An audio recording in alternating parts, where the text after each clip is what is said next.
Hi friends, this is Bani and welcome to my channel. বন্ধুরা, আজকে আমি তোমাদের জন্য কিছু ইম্পর্টেন্ট স্ট্রাকচার নিয়ে এসেছি। এই স্ট্রাকচারগুলোর ব্যবহার জানলে কিছু বাংলা সেন্টেন্সকে তোমরা খুব সহজেই ইংরেজিতে ট্রান্সলেট করতে পারবে।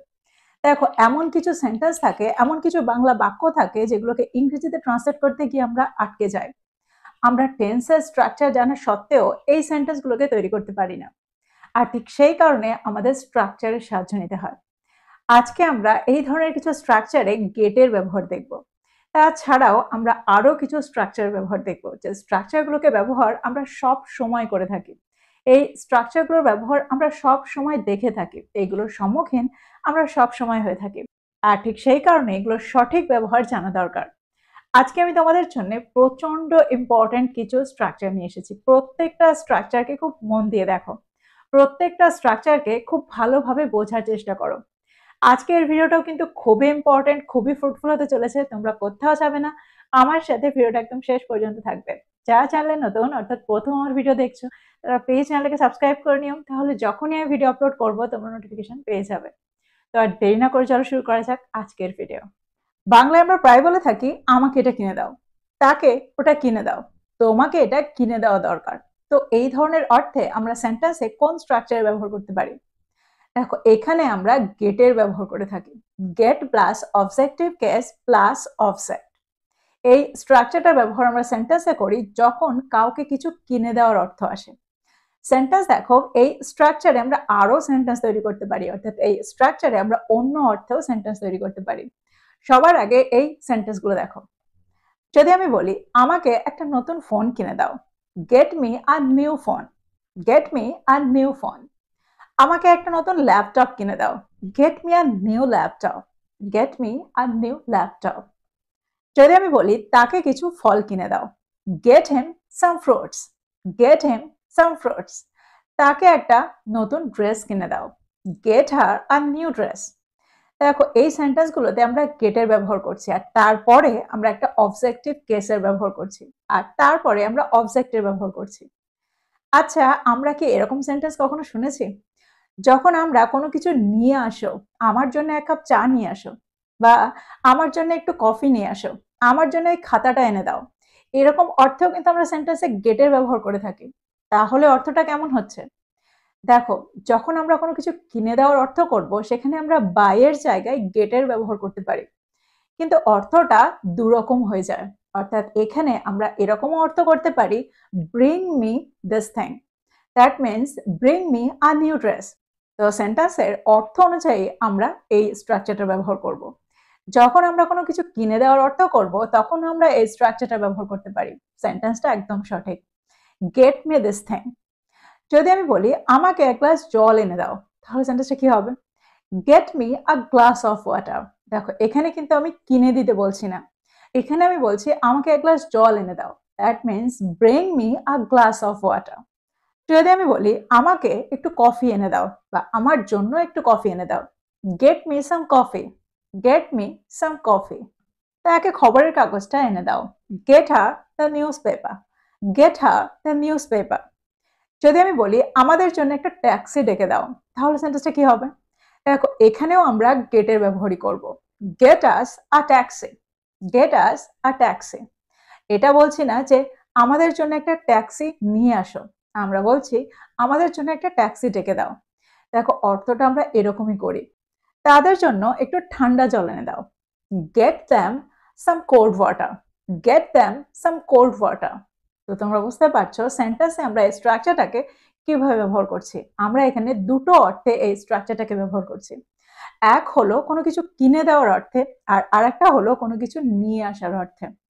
তো আমার মনে হয় এই স্ট্রাকচারটা তোমরা বুঝতে পেরেছো। এখানে আমরা গেটকে ব্যবহার করে সেন্টেন্সগুলোকে কিভাবে তৈরি করছি। এবার আমরা দেখবো এর পরের স্ট্রাকচারটা। আমরা প্রায় সেন্টেন্সে সো কল্ড এর ব্যবহার হতে শুনি। সো কল্ড এর কি অর্থ? দেখো, বাংলায় আমরা প্রায় বলে থাকি, সে আমার নামমাত্র বন্ধু। অর্থাৎ সে কখনোই আমাকে সাহায্য করে না, বা বিপদে আমার পাশে কখনোই দাঁড়ায় না। আমরা প্রায় বলে থাকি, সে নামমাত্র ডাক্তার, কোনো জ্ঞানই নেই। তো এরকম অর্থেও আমরা সেন্টেন্সে সো কল্ড এর ব্যবহার করে থাকি, অর্থাৎ যেটাকে আমরা ফেক বলে প্রমাণ করতে চাইছি, অর্থাৎ যেটা আসল নয়, আসলে কোনো কাজের নয়। এরকম অর্থে আমরা সেন্টেন্সে সো কল্ড এর ব্যবহার করে থাকি, নামমাত্র বা তথাকথিত। সেন্টেন্স দেখো, যদি আমি বলি এগুলো তোমার নামমাত্র বন্ধু, দ্যাট মিনস এগুলো তোমার নামের বন্ধু, আসলে এগুলো তোমার ভালো চায় না, অর্থাৎ এই বন্ধুগুলো তোমার ভালো চায় না। সেন্টেন্সটা কি হবে? They are your so called friends, they are your so called friends. তার নামমাত্র চিন্তা আসলে মিথ্যে, দ্যাট মিনস সে যে চিন্তাটা দেখায় সেটা আসল নয়, সেটা ফেক। এরকম অর্থে আমরা সেন্টেন্সে সো কল্ডকে ব্যবহার করতে পারি। Her so called concern is fake. আমরা প্রায় বলে থাকি এই নামমাত্র সম্পর্কের কোনো মূল্য নেই, দ্যাট মিনস এই তথাকথিত সম্পর্কের কোনো মূল্য নেই। This so called relationship has no value, this so called relationship has no value. আমরা একটা নামমাত্র সভ্য সমাজে বাস করি, অর্থাৎ এখানে সভ্যতার থেকে অসভ্যতা বেশি হয়। সেন্টেন্সটা কি হবে? We live in a so-called civilized society. We live in a so-called civilized society. তো এক্সাম্পলগুলোর মধ্যে দিয়ে আমার মনে হয় তোমরা বুঝতে পারছো সেন্টেন্সে আমরা সো কলকে কোন অর্থে ব্যবহার করতে চাইছি। এবার আমরা দেখব এর পরের স্ট্রাকচারটা। বাংলায় আমরা প্রায় বলে থাকি ভাগ্য বলে কিছু হয় না, নিয়তি বলে কিছু হয় না। তো এরকম অর্থে, অর্থাৎ যেটা এক্সিস্ট করে না, এরকম অর্থ যখন আমরা সেন্টেন্সে বোঝাতে চাই তখন আমরা কোন স্ট্রাকচারে ব্যবহার করতে পারি? এখানে আমরা ব্যবহার করি there is no such thing as, there is no such thing as. যদি আমি বলি ভাগ্য বলে কিছু হয় না, there is no such thing as luck, there is no such thing as luck. That means ভাগ্য বলে কিছু নেই, ভাগ্য বলে কিছু হয় না। নিয়তি বলে কিছু হয় না, there is no such thing as destiny, there is no such thing as destiny. যদি আমি বলি ভূত বলে কিছু নেই, ভূত বলে কিছু হয় না, there is no such thing as ghost, there is no such thing as ghost. দেখো তোমরা যারা ভূতে বিশ্বাস করো তারা সেন্টেন্সগুলোকে ভুল ভেবো না, এটা হলো একটা স্ট্রাকচার। যখন আমরা এই ধরনের সেন্টেন্স বলবো, এই ধরনের অর্থ করব, তখন আমরা এই স্ট্রাকচারটাকে সেন্টেন্সে ব্যবহার করব। আর একটা এক্সাম্পল দেখো, যদি আমি বলি সম্পূর্ণ স্বাধীনতা বলে কিছু হয় না, there is no such thing as absolute freedom, there is no such thing as absolute freedom. আমরা প্রায় বলে থাকি তাৎক্ষণিক সাফল্য বলে কিছু নেই, দ্যাট মিনস তাৎক্ষণিক সাফল্য বলে কিছু হয় না, there is no such thing as instant success, there is no such thing as instant success. তো তোমরা বুঝতে পারছো এই স্ট্রাকচারটা ব্যবহার, আমরা এই ধরনের অর্থে এই স্ট্রাকচারটাকে ব্যবহার করতে পারি।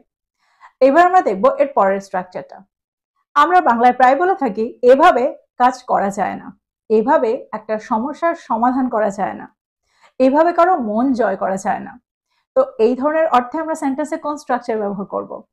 এখানে আমরা ব্যবহার করব this is not the way, this is not the way, অর্থাৎ এটা সঠিক উপায় নয় কোনো একটা কাজ করার। এরকম অর্থে আমরা সেন্টেন্সে এই স্ট্রাকচারটা ব্যবহার করছি, this is not the way. যদি আমি বলি এইভাবে কথা বলা ঠিক নয়, দ্যাট মিনস কথা বলার এটা সঠিক পদ্ধতি নয়। সেন্টেন্সটা কি হবে? This is not the way to talk, this is not the way to talk. যদি আমি বলি এভাবে একটা সমস্যার সমাধান করা যায় না, this is not the way to solve a problem, this is not the way to solve a problem. আর একটা এক্সাম্পল দেখো, এভাবে মন জয় করা যায় না, this is not the way to win hearts, this is not the way to win hearts. এভাবে উন্নতি করা যায় না, this is not the way to grow, this is not the way to grow.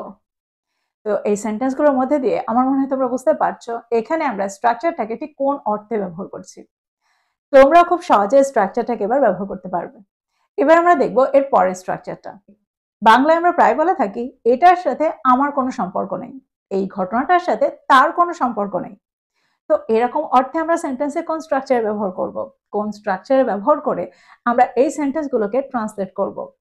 এখানে আমরা ব্যবহার করব nothing to do with, nothing to do with something. Example দেখো, দুর্ঘটনাটার সাথে তার কোনো সম্পর্ক নেই, he has nothing to do with the accident, he has nothing to do with the accident. যদি আমি বলি এটার সাথে আমার কোনো যোগ নেই, I have nothing to do with this, that means এই ব্যাপারটার সাথে আমার কোনো যোগ নেই, I have nothing to do with this. আর একটা এক্সাম্পল দেখো, প্রকল্পটার সাথে তার কোনো সংযোগ নেই। দ্যাট মিনস প্রকল্পটার সাথে তার কোনো সম্পর্ক নেই। She has nothing to do with the project. She has nothing to do with the project. তো এক্সাম্পলগুলোর মধ্যে দিয়ে আমার মনে হয় তোমরা এই স্ট্রাকচারটাকেও বুঝতে পারলে। তো এই ছিল কয়েকটা ইম্পর্টেন্ট স্ট্রাকচার। আমার মনে হয় এই স্ট্রাকচারগুলোকে জানার পরে তোমরা বুঝতে পারছো সেন্টেন্সে এগুলোকে আমরা কতভাবে ব্যবহার করতে পারি। আর প্রায়ই আমরা সেন্টেন্সে এগুলোর সম্মুখীন হয়ে থাকি আর কনফিউজড হয়ে যায় সেন্টেন্সে এগুলোকে কিভাবে ব্যবহার করা হচ্ছে। তো আমার মনে হয় আজকের পরে এই স্ট্রাকচারগুলোর ব্যবহার নিয়ে তোমাদের কোনো রকম অসুবিধা হবে না। তো প্রত্যেকটা স্ট্রাকচারকে নোট ডাউন করো আর এগুলো দিয়ে প্রচুর সেন্টেন্স তৈরি করো। সেগুলোকে আমাকে কমেন্ট বক্সে কমেন্ট করেও পাঠাতে পারো, তোমাদের কনভারসেশনে ইনক্লুডও করতে পারো। যত তোমরা এগুলোকে ব্যবহার করবে তত তাড়াতাড়ি তোমরা এগুলোর সাথে সরগড় হয়ে যাবে, ইউজড হয়ে যাবে, অ্যাকাস্টমড টু হয়ে যাবে। তো এই ছিল আজকের ভিডিও, এই ছিল আজকের টপিক। ভিডিওটা ভালো লাগলে লাইক করতে ভুলে যেও না, বন্ধুদেরকে শেয়ার করো যারা ইংরেজি শিখছে। So this is all about today. I will be back with another video. Till then, take care. Thank you for watching this video. Bye bye.